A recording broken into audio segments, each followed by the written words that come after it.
prorogation des mandats des conseils communaux à titre exceptionnel, création d'un centre d'expertise technique et d'une direction du renseignement et de la lutte contre la fraude au niveau de la Direction générale des douanes, création de la Société de recherche et d'exploitation des ressources minérales du Mali, Sorem Mali SA.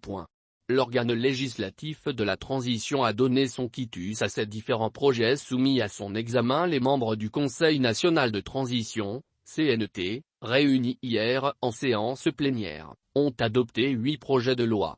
Le premier acte de cette séance a été l'accueil et la présentation des 28 nouveaux membres par le président du CNT, le colonel Malick Dio. Il s'agit des 2 remplaçants et des 26 membres additifs. Au total, 8 projets de loi ont été examinés et adoptés au cours de cette séance. Le premier texte est le projet de loi portant prorogation à titre exceptionnel des mandats des conseils communaux élus le 20 novembre 2016 à l'exception de ceux dont l'annulation de l'élection est devenue définitive à compter du 23 novembre 2022 jusqu'à l'installation des nouveaux conseils communaux. Ce texte était défendu par le ministre de l'Administration territoriale et de la décentralisation, le colonel Abdoulaye Maïga. En effet, le mandat des conseils communaux élus le 20 novembre 2016 a été prorogé à 2 reprises. La deuxième prorogation, intervenue par décret N-2-2022-027/PTRM du 20 mai 2022, arrive à terme le 22 novembre 2022 à minuit. Face à l'impossibilité de tenir les élections communales à l'échéance prévue, le gouvernement disposait de 3 options de prorogation: procéder à la mise en place d'autorités intérimaires dans l'ensemble des communes du Mali, la relecture du Code des collectivités territoriales et du statut particulier du district de Bamako pour y inclure une 3e prorogation ou la prorogation des mandats des conseils communaux par voie législative à titre exceptionnel jusqu'à l'organisation de l'élection de nouveaux conseils. Pour le colonel Abdoulaye Maïga, le gouvernement a opté pour la dernière option qui présente plus d'avantages, notamment le besoin d'assurer la continuité du service public aux populations, la préservation de la stabilité sociale pour éviter les remous que pourrait engendrer un processus long et complexe de mise en place des autorités intérimaires. Ce texte a été adopté par 134 voix pour, 1 contre et 1 abstention. Ensuite, les membres du CNT ont examiné le projet de loi portant ratification de l'ordonnance N-2-2022-015/PTRM du 1er septembre 2022 portant modification de l'ordonnance N-9058/PRPM du 10 octobre 1990 portant création de la Direction générale des douanes. Ce texte a été défendu par Brahima Kamena, ministre de l'Urbanisme, de l'Habitat, des Domaines, de l'Aménagement du territoire et de la population à la place de son collègue de l'Économie et des Finances en mission.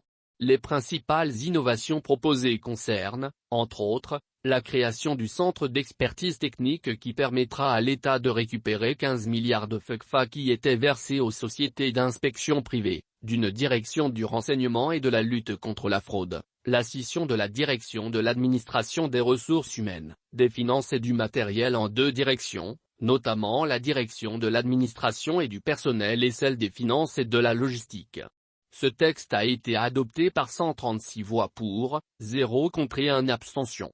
Le troisième texte est le projet de loi portant ratification de l'ordonnance N-2-2022-016/PTRM du 8 septembre 2022 portant création de la Société de recherche et d'exploitation des ressources minérales du Mali, Sorem Mali SA. Il s'agit d'une société anonyme dont l'actionnaire unique est l'État avec pour objet, la recherche et l'exploitation des ressources minérales. Défendu par le ministre Brahima Kamena à la place de son collègue des Mines, de l'Énergie et de l'Eau, il a été adopté par 136 voix pour, 0 contre et 1 abstention. Il en est de même pour le projet de loi portant ratification de l'ordonnance N-2-2022-017/PTRM du 15 novembre 2021 autorisant la ratification de l'accord de prêt signé à Lomé le 19 novembre 2021 entre le gouvernement et la Banque ouest-africaine de développement, BAD, pour le financement du projet de renforcement du réseau électrique de la Société Énergie du Mali, EDM Société Anonyme.